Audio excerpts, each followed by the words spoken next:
Donc, dans les deux premiers numéros, on a travaillé le développement. Donc, ce qu'on a fait, c'est de faire le développement vers la droite. On sait que la factorisation, c'est l'inverse du développement.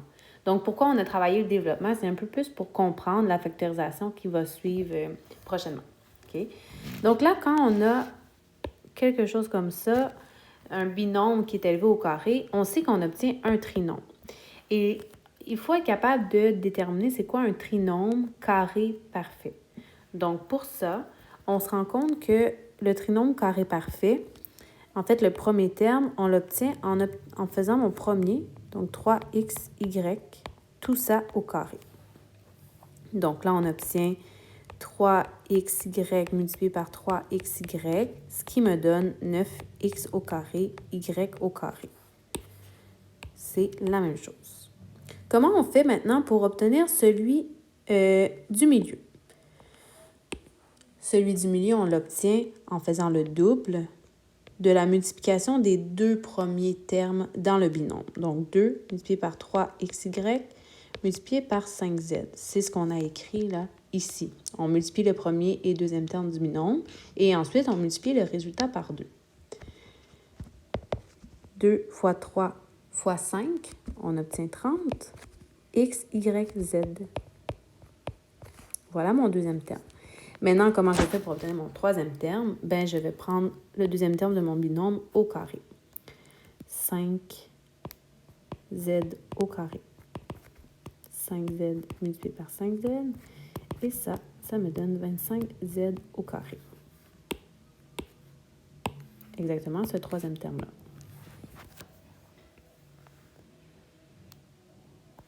On peut le faire encore. Donc, on a l'exercice du 6A. Donc, au carré me donne mon 36A à la 2. Mon deuxième terme, donc moins 7B au carré, qui me donne 49B au carré, je l'obtiens au troisième terme de mon trinôme. Et maintenant, comment je fais pour obtenir mon moins 84AB?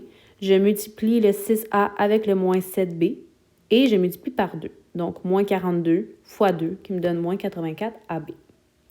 Maintenant qu'on sait ça, on va être capable prochainement de faire le chemin inverse. On va juste écrire ça ici. En élevant un binôme au carré, on obtient un trinôme appelé un trinôme carré parfait.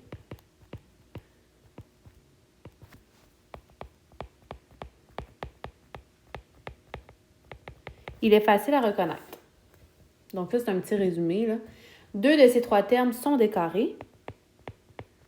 Quand on parle de 2 de ces 3 termes, c'est le premier et le dernier. L'autre terme est le double, positif ou négatif, des produits des deux carrés. Comment factoriser un trinôme carré parfait? C'est ça qui est important. C'est ça notre conclusion finale qui nous intéresse. Premièrement, on trouve les racines carrées R1 et R2 des deux carrés parfaits.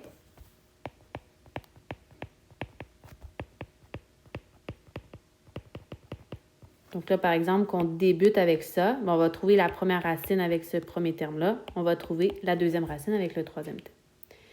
Exprime ce trinôme par un binôme. Donc, nous, on veut faire ce chemin-là. Le résultat final, c'est un binôme qui est élevé au carré, contenant les deux racines carrées qu'on a trouvées précédemment.